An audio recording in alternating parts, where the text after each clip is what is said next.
Have you ever watched someone so confident in their own lies that you almost start to believe them, until one small detail exposes everything? That's exactly what happened the day Sandra walked into Judge Judy's courtroom.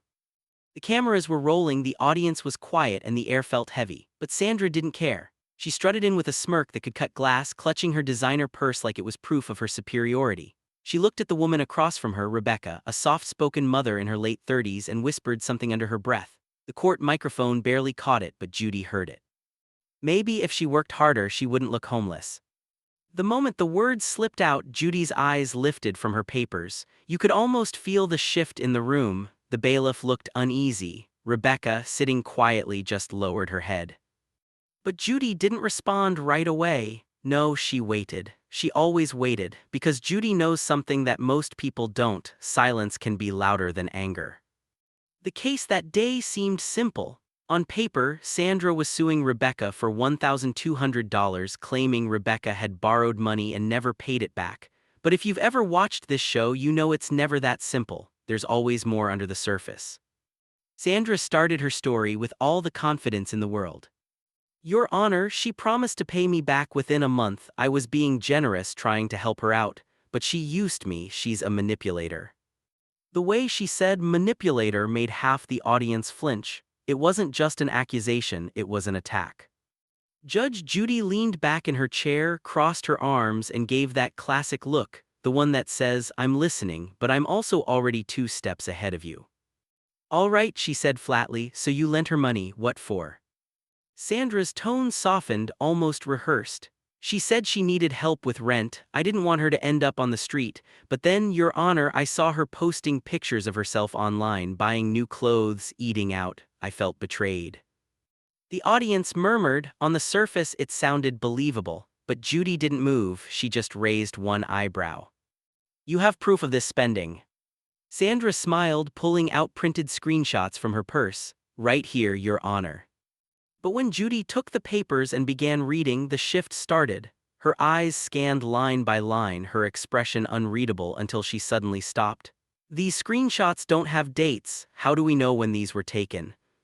Sandra blinked. "Well, I mean, I took them when she posted them." "Right," Judy said, tapping the paper with her pen. "And that would be when?" Sandra hesitated. That pause, it was only 2 seconds long, but to a courtroom camera it felt eternal.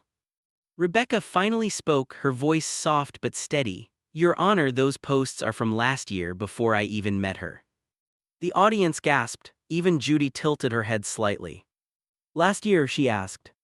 Rebecca nodded. "Yes, I was doing okay back then. I only met Sandra after I lost my job." Now the tension in the room was thick. Judy turned her gaze back to Sandra. "You're telling me these are recent, but the defendant says they're from before she knew you. Is that true?" Sandra's smile faltered. "Maybe I got the dates mixed up." Judy's tone sharpened instantly. "Or maybe you're trying to make this woman look like a liar. Which one is it?" The silence was deafening. Sandra's confidence was cracking. Rebecca looked like she wanted to disappear. Her hands trembled slightly on the table. But Judy wasn't done. "Miss Rebecca," she said gently, "tell me about this loan." Rebecca took a breath. "Your Honor, I never asked her for money." Sandra offered. "She said she had extra and wanted to help. I was grateful, but I told her I didn't want charity. She said it was just a loan so I wouldn't feel bad. I promised to pay back when I could. But then—" Her voice broke slightly. "Then she started showing up at my work, embarrassing me in front of customers, saying I owed her. I lost that job too." The room went still. You could see Judy's expression shift, less skeptical now, more calculating. "You lost your job because of her?" Rebecca nodded. "My manager said it was causing a scene." Sandra crossed her arms. "Oh please, she's exaggerating. I was just trying to get my money back." And that's when it happened. Judge Judy leaned forward. You know that moment when she stops being calm and starts dissecting someone with pure logic? This was it. "Miss Sandra, do you have a written agreement for this loan?" "No, but—" "Did she sign anything?" "No, Your Honor, but she promised." "Promises are not contracts," Judy cut in, "especially when the other party claims it was a gift, so what proof do you have?" Sandra froze, her mouth opened then closed again. "Well, I have texts." "Let me see them." The bailiff walked the phone over. Judy scrolled for a few seconds before saying, "All I see here is you saying don't worry, it's just a small help, pay me back whenever." That doesn't sound like a loan, that sounds like a gift. Sandra's face turned red. "That's not what I meant." But Judy wasn't interested in what she meant. She cared about what was said. "Miss Sandra, let me tell you something," Judy said, voice cold as steel.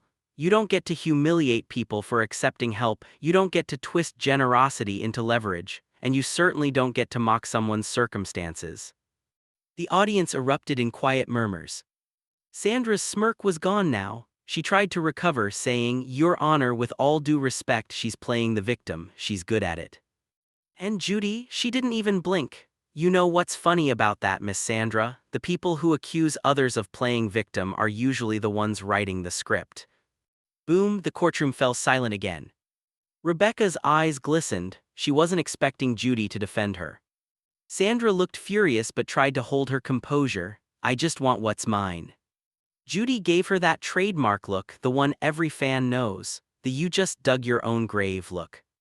"You're not owed anything," she said. "Not legally, not morally, and after what I've seen here today, I'd say you owe this woman an apology." Sandra scoffed, "I'm not apologizing to a liar." Judy leaned back slowly. "Then you've just told me everything I need to know." But instead of ending the case, Judy did something unusual. She asked the bailiff to step forward. "Bailiff, do we have that note from production, the one about the text message follow-up?" The bailiff nodded and handed her a paper. Judy read silently, then raised her eyes. "Miss Rebecca, it says here that after tapping was scheduled, Miss Sandra sent you a message saying, and I quote, 'I'll make sure you regret this.' Is that correct?" Rebecca's voice trembled. "Yes, Your Honor." The audience gasped again. Sandra's defense crumbled. "That was just a joke," she protested. Judy's tone was razor-sharp. "Threats are not jokes, especially not to someone you claim owes you money. You just proved this wasn't about repayment, it was about power." And with that, Judy stood up. That's something she rarely does mid-case. The energy shifted instantly. She looked Sandra dead in the eye and said, "Sit down." Sandra sat, no words, no comeback, just silence. Judy turned to Rebecca. "Miss Rebecca, you don't owe her a cent, case dismissed." But Judy didn't stop there.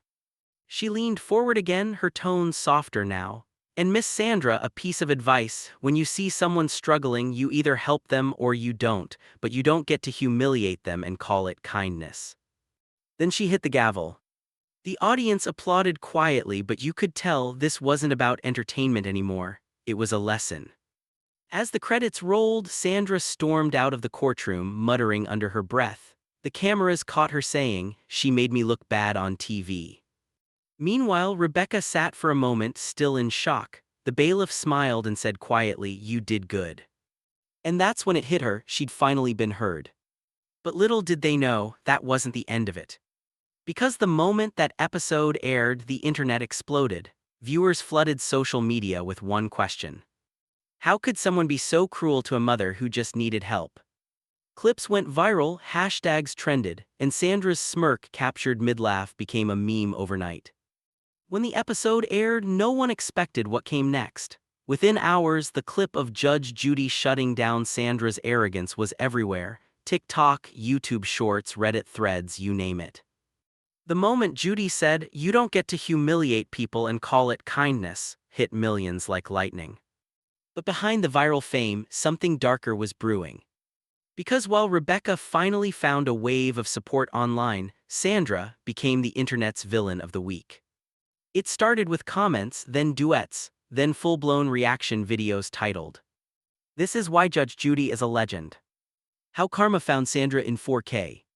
Sandra tried to fight it at first. She posted a video saying the show was edited unfairly, that she was made to look bad, but people weren't buying it. "Maybe if you didn't mock a homeless mom you wouldn't look bad," one comment said. Another wrote, "This isn't editing, this is who you are." Within a few days, her social media accounts went private. But here, where it gets really wild, because the story didn't end with that courtroom verdict. About 2 months later, Judge Judy's production office received a strange email. It was from someone claiming to have proof that Sandra had lied about everything, including her supposed loan. The email came with attachments, screenshots, receipts, even an audio clip. When the producers listened, you could hear Sandra's voice laughing and saying, "I can't wait to see her face when she realizes I played her." That one sentence changed everything. Judge Judy's team reopened the file, and for one of the rare times in show history, a follow-up hearing was scheduled. Cameras rolled again, the audience returned. Rebecca didn't even know about it until production called her. "Miss Rebecca," the producer said, "Judge Judy would like to see you again. There's been a development." She hesitated. "Am I in trouble?" "No," the producer said, "it's Sandra who's about to be." When Rebecca entered the courtroom for the second time, she looked different, more confident, still humble, still quiet, but stronger. Then Sandra walked in. The smirk was gone. She looked drained, like someone who hadn't slept in days. Her eyes darted toward Rebecca, but Rebecca didn't look back. Judge Judy entered, and instantly the room froze. "All right," she began, "apparently we have unfinished business." Sandra swallowed hard. Judy held up a few printed pages. "We received new evidence that appears to contradict your statements from our last hearing. Care to explain?" Sandra shifted uncomfortably. I don't know what you're talking about." Judy's voice cut through like a blade. "Then let me refresh your memory." She pressed a button, the courtroom filled with Sandra's voice from the recording. "I can't wait to see her face when she realizes I played her." The audience gasped. Sandra froze, her jaw dropped. "That was taken out of context," she stammered. Judy leaned forward. "There is no context where that sounds good." Sandra's voice trembled. "I didn't mean it like that." "Oh, but you did," Judy interrupted. "And you said it while laughing, which tells me everything I need to know." Rebecca sat silently, eyes wide. She wasn't gloating, she just looked relieved. For once, the truth was defending her. Judy continued, "It appears, Miss Sandra, that not only did you fabricate your evidence, but you also attempted to defame this woman publicly. That's not just immoral, it's despicable." Sandra tried to talk, but Judy wasn't finished. "I've been in this courtroom a long time," she said. "I've seen people make mistakes, I've seen them lie, but very few take pleasure in someone else's suffering the way you did." Then she turned to Rebecca. "Miss Rebecca, you said something last time that stuck with me. You said you didn't want charity, you just wanted peace. That says more about your character than anything I've seen from the other side." Rebecca's eyes welled up. "Thank you, Your Honor." Judy nodded. "Don't thank me, thank yourself for not sinking to her level." Sandra suddenly blurted out, "You're all judging me based on a clip. People say things all the time." Judy's tone turned icy. "Yes, but most people don't lie under oath, Miss Sandra, and they certainly don't torment people for sport." The audience broke into murmurs again. Then Judy dropped the bombshell. "Production has reviewed additional footage and verified the timestamps on the posts you submitted. They are, in fact, from a year before you met Miss Rebecca. You fabricated your claim." Sandra's voice cracked. "No, I just—" "Stop," Judy said sharply. "Every word you say digs you deeper." For the first time, Sandra's eyes filled with tears. "I just wanted her to admit she used me." Judy's tone softened slightly, but it was the kind of softness that cuts even deeper. "Maybe you should have asked yourself why you needed her to, because from where I'm sitting, it seems like you wanted control, not closure." There was silence again, heavy emotional silence. Rebecca whispered, "I never hated her, I just wanted to move on." Judy nodded slowly. "And that's why you'll move forward, Miss Rebecca, because people like you learn, people like her just repeat." Then Judy stood. "Miss Sandra, this case is closed, but let me be clear, you didn't lose because of bad luck or bad evidence, you lost because of bad character. Court is adjourned." The gavel slammed. Rebecca let out a shaky breath. She didn't cheer, she didn't smile, she just stood there quietly, like someone finally setting down a heavy load they've carried for too long. As the cameras turned off, the bailiff walked over and said softly, "Justice served." But the story didn't stop there, because what happened after the cameras stopped rolling might be the most powerful part of all. A week later, a small clip surfaced on social media, an interview with Rebecca. No makeup, no script, just honesty. She said, "You never really understand how much words can hurt until they're used against you, but you also don't realize how powerful truth can be until it saves you." That clip went viral too. People commented things like, "She's what strength looks like." Judge Judy didn't just deliver justice, she delivered a message. Meanwhile, Sandra disappeared from social media entirely, but that wasn't the end of her story. Because one night, weeks later, Rebecca was volunteering at a local shelter, the same one she once needed help from, and guess who walked in? Sandra. She looked different, no makeup, no designer bag, just tired eyes. Rebecca froze, part of her wanted to walk away, but something in her heart stopped her. Sandra saw her, looked down, and whispered, "I'm sorry." Rebecca didn't know what to say, she just nodded. There was a long, awkward silence. Then Rebecca quietly said, "It's okay, we all fall down sometimes." Sandra wiped her tears. "I didn't realize how ugly I'd become until I saw myself on that screen." Rebecca smiled faintly, "Maybe now you can start over." In that moment, no cameras, no courtroom, no viral clip was the real ending. Because sometimes justice isn't about punishment, it's about realization. That night, Rebecca walked home with a strange feeling, not victory but peace. And when she got home, she opened her phone and saw one final comment under her interview video. It said, "Judge Judy gave her justice, but life gave her redemption." She smiled. For the first time in a long while, she smiled without fear.